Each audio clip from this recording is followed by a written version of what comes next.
I. Introduction. Savedo va baser ses attributions pour le diagramme de l'arbre de la mort sur Wet, Grant et Crowley. Grant, à son tour, a basé ses attributions sur Crowley. Crowley et Wet ont basé leurs attributions sur Levy. Levy a basé ses attributions principalement sur le Tsar, bien que, en développant les points qui y sont introduits, il ait réussi à s'éloigner suffisamment de la source originale pour être considéré comme entièrement original. Or, le travail de Levy était basé en grande partie sur le contenu de la Kabbale de Nudata, traduite plus tard par Mater, le Bahir, le Sofer Yetzira, et les 10 émanations lumineuses d'Isaac Luria. Ces ouvrages sont eux-mêmes le fruit d'un travail laborieux de tamisage du Tanakh afin d'en extraire le plus grand nombre possible d'attributions correspondantes. Le Sofer Yetzira et la Kabbale X Nudala avaient pris les correspondances du Bahir, et les avaient appliquées directement au système des 10 émanations lumineuses du Hari Zohar. Le résultat en fut l'arrangement de Naples du diagramme de l'arbre de vie. Crowley et Wet ont commencé à sélectionner les attributs opposés pour créer un concept de l'arbre de la mort. À ce stade, nous avons les écrits poétiques de Crowley, tels que le 2e chapitre, premier Resh, de Liber Vel Rarita. La seule faute de Crowley à cet égard, bien que par la reproduction et la modification de l'erreur, il a déjà prouvé à ce jour pour être un flagrant, a été de s'appuyer non pas sur les œuvres saintes antérieures seules comme son guide pour la recherche de ces attributs opposés, mais en juxtaposant ceux qu'il avait recueillis en 777. Wet, quant à lui, qui se contentait de régurgiter Levy, n'offrant aucun commentaire pertinent sur l'agencement du système autre qu'un modèle d'arbre de vie non modifié. Grant a élaboré davantage sur ces attributs négatifs, et a commencé à établir une plus grande prémisse pour leur correspondance intérieure, tout comme Crowley avant lui avait ouvert la voie, continuant à accumuler des correspondances antérieures d'attributions a priori, ajoutant des associations orientales. Pour compliquer encore l'envoi, Grant semble s'être concentré davantage sur les attributs négatifs de la base 22 que Crowley avait éliminé en tant que correspondance défavorable en 777, et ainsi, a effectué un abandon apparent du système de base 10 de Levy et Wet pour l'arbre de la mort. Ainsi, Savedo,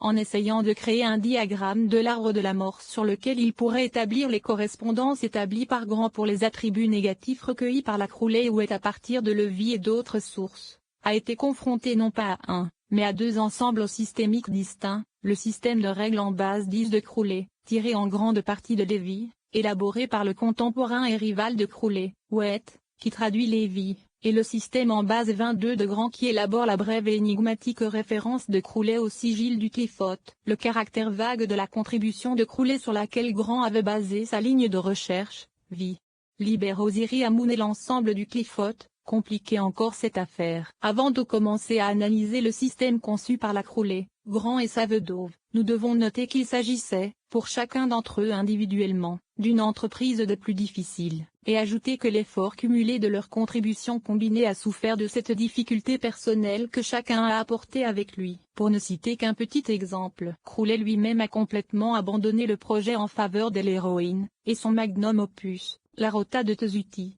qui, je le crois personnellement, devait être à l'origine une combinaison des systèmes kabbalistiques et cliffotiques, a été précipité, tard dans sa vie, pour exclure tous ses attributs cliffotiques potentiels, étant basé, au lieu de cela, purement sur ses propres correspondances kabbalistiques de 777, avec une tentative quelque peu vaine de colorer cela avec l'inclusion des hexagrammes du Heching, un aspect du travail que Crowley a finalement laissé inachevé aussi. Pour commencer à analyser le diagramme de l'arbre de la mort, tel qu'il a été représenté par Savedo dans la base des 777 correspondances des attributions de la vers de Crowley, nous devons noter la signification de la numérologie. Savedo s'est efforcé de rectifier le système de base 7 des enfers arabes avec le système de base 22 des attributs cliffotiques de Crowley, et a ainsi créé un diagramme qui, bien qu'agréable dans ses symétries géométriques, est éloigné et dépourvu de la systématisation originale de base 10 convenue par Levy, Wet et Crowley. Le système de base 7 présente 7 émanations obliques, que j'appellerai simplement des coquilles, reliées par une série de 12 chemins. Comme dans le diagramme original de l'arbre de vie kabbalistique utilisé par Luria, ces chemins n'admettent pas d'ordre particulier dans lequel un travail peut être effectué en reliant les coquilles en séquence. Des révisions chrétiennes ultérieures, le Hari, de l'arbre de vie originellement parfait, l'Ira, ont été faites pour tenter de permettre à un tel processus de travail de se dérouler dans un continuum entre les émanations des séphiros. Cependant, à part l'attribution négative de la base 10 de Crowley, un système de dirigeants. Aucun système de ce type n'est aussi implicite que le diagramme de l'arbre de la mort. Néanmoins, un ordre des chemins a été assigné, apparemment arbitrairement, pour souligner l'importance de leur numération en conjonction avec les 7 coquillages, qui, lorsque ceux-ci sont additionnés avec les 3 voiles infernaux, donnent les mêmes 22 que les attributs de Crowley des génies arabes cliphotiques et des démons de 777. Alors que le fonctionnement des chemins de l'arbre de vie kabbalistique peut être facilement ignoré et qu'une géométrie plus correcte peut être adoptée, l'arbre de la mort est basé sur un renversement de l'interprétation chrétienne,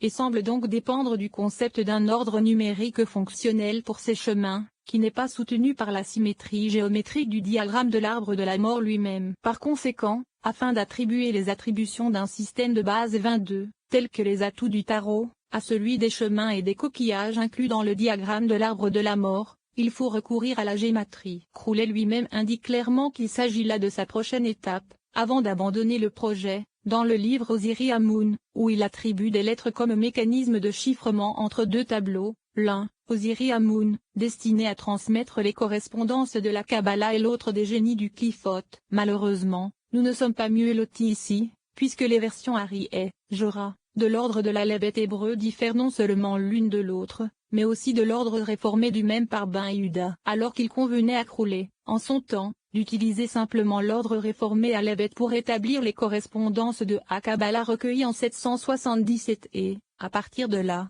de travailler les chemins sur le diagramme de l'arbre de vie, il n'a pas laissé d'autres instructions concernant la façon dont cette question devrait être abordée dans le traitement des attributions de la même chose aux chemins travaillant sur l'arbre de mort, puisque la base des atouts du tarot est leur correspondance avec les attributions des lettres, et non avec les lettres elles-mêmes. On peut facilement disposer ces attributions sur les chemins non travaillés de la symétrie géométrique originellement parfaite du diagramme de l'arbre de vie, mais on hésite à tenter de faire de même avec le diagramme de l'arbre de mort de Savedov, de peur que ces correspondances ne soient faites qualitativement plutôt que numériquement. Revenons donc au diagramme de Savedov en lui-même, sans, encore, aucun ordre numérologique des chemins et des coquillages. Il semble que même le diagramme en lui-même ne soit pas totalement satisfaisant, puisque nous voyons qu'il est plus indicatif d'un rite paternel peu trop dans sa symétrie géométrique que s'il devait être inversé pour produire une ascension plus évocatrice du calice à la pierre de taille. Le raisonnement derrière ma suggestion de cette méthode ne réside pas dans un désir inutile de renverser la gravité du diagramme, mais de souligner quelque chose que l'on peut considérer comme un paradoxe fondamental de la Genèse elle-même. Dans le Jardin d'Éden, Adam et Ève ont le droit de manger librement l'arbre de vie, qui leur donne l'immortalité. L'arbre de la connaissance du bien et du mal est le pendant de l'arbre de Lufk, et ils ne peuvent y accéder de peur d'être privés des fruits de l'arbre de vie. Maintenant, étant donné la richesse de la doctrine gnostique sur le sujet, dans laquelle l'homme est supposé avoir été créé par le démiurge afin d'adorer ce dieu inférieur, ainsi que les récentes percées en biochimie impliquant la cartographie des génomes et surtout la découverte de leur télomère. On peut éventuellement se demander si les attributs attribués jusqu'à présent à l'arbre de la mort ne devaient pas être attribués à l'origine à l'arbre de la connaissance du bien et du mal plutôt qu'à celui du mystère de la vie. Cependant, si l'on part de ce principe,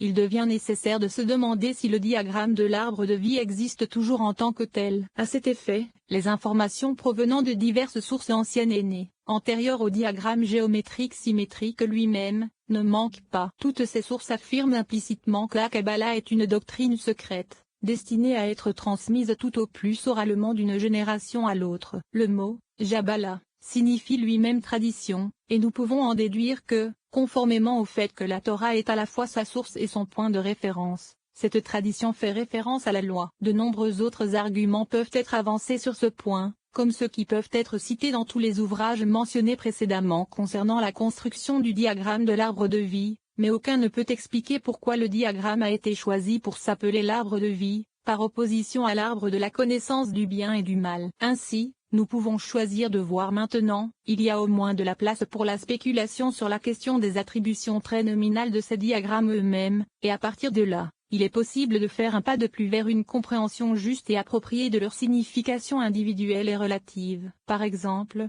considérons la signification individuelle de l'inversion verticale du diagramme de l'arbre de la mort. Nous reviendrons sur ce symbolisme en comparant les quos, mais voyons d'abord que ces rhomboïdes purement géométriques symbolisent quelque chose de pertinent pour la vie elle-même. Laurence Gardner nous a beaucoup appris sur le Shemana, le pain de vie, dans lequel étaient cuits les grains atomiques uniques d'or surchauffés. Ainsi, si nous le voulons, nous pouvons faire référence à toute une série de mythopées sumériennes, égyptiennes, hébraïques, chrétiennes et musulmanes concernant le service de ce pain aux prêtres rois, pharaons, grands prêtres, rois de sang et saints prophètes. De même, en voyant dans le simple rhomboïde géométrique du triangle un pictogramme pour le plat de service, ou Graal. Dans ce saint sacrement, nous pouvons donc voir que ce n'est pas le sang qui se déverse du calice sur la pierre de taille comme dans un rituel primitif de vaudou, mais le pain de Vishwamana qui s'élève de la soucoupe de la coupe royale. Cependant, il est intéressant de noter que l'inversion verticale de l'arbre de la mort, dans lequel le carré est au-dessus et le triangle au-dessous, implique une autre relation entre les deux diagrammes géométriquement symétriques. La forme de base du diagramme de l'arbre de la mort,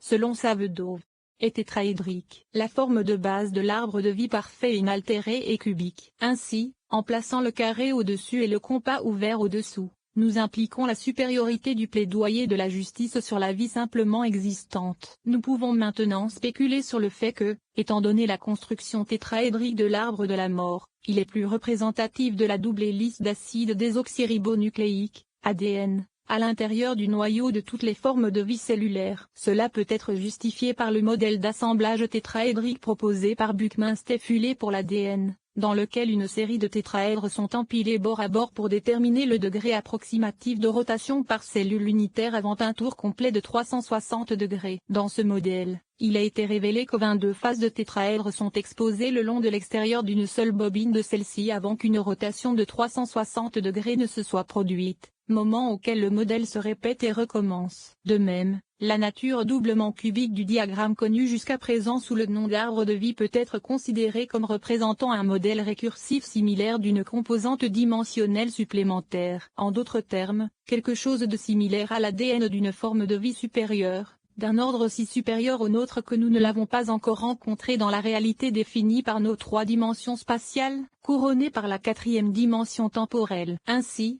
ce treillis de l'espace quadruple pourrait être considéré comme une méthode de cartographie des composants internes d'une force d'ordre supérieur, comme l'entropie l'est pour le temps, et donc, pour être véritablement Kabbalah, le corps de code. Cela expliquerait également pourquoi il y a 10 sophiros en plus des 22 chemins sur le diagramme kabbalistique, mais seulement 22 inclus sur le cliphotique. Cependant, la question demeure de savoir comment on pourrait ordonner à juste titre un système numérologique, tel que les 22 atouts du tarot, sur ce diagramme cliphotique de base similaire. La meilleure façon d'aborder cette question est peut-être, encore une fois, basée sur la symétrie numérologique de la géométrie. J'ai déclaré ici que la structure géométrique doublement cubique du diagramme de l'arbre de vie est indicative du modèle cellulaire inhérent à une idéalisation d'ordre supérieur, comme le temps. Ailleurs, j'expose plus en détail ma conviction qu'il s'agit en fait d'un treillis hypercubique mesurant la forme d'une forme de quatrième dimension spatiale, ce que j'appelle une métaforme. Si nous considérons que c'est le cas,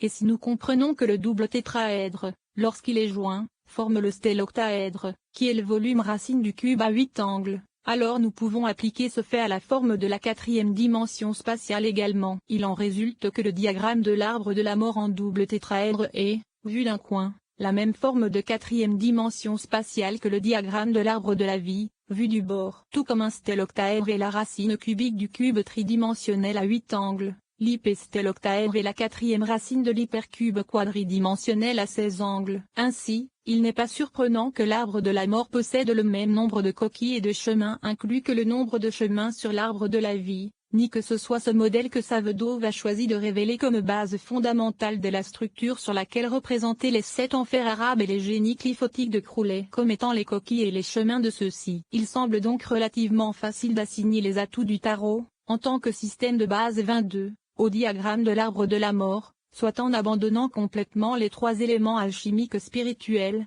soit en les combinant, 2 avec un et un avec un autre, à certains des attributs planétaires, et en adaptant ainsi le système de base 10 au système de base 7 des coquillages. Cependant, nous ne devons en aucun cas penser que c'est aussi simple. Les coquilles de l'arbre de la mort sont censées être les équivalents opposés des sophiros de l'arbre de la vie, et celles-ci n'ont été associées aux sphères planétaires elles-mêmes qu'au début du XXe siècle par la Golden Dawn. À l'époque, ces 2 démarches étaient fondées sur une tentative de syncrétisme entre les systèmes grecs et hébreux. Le système grec était, à son tour, basé sur les oracles perses de Zoroastre, alors que le système hébreu était basé sur le système égyptien, et c'est la distinction originale entre les systèmes de base 7 et de base 30.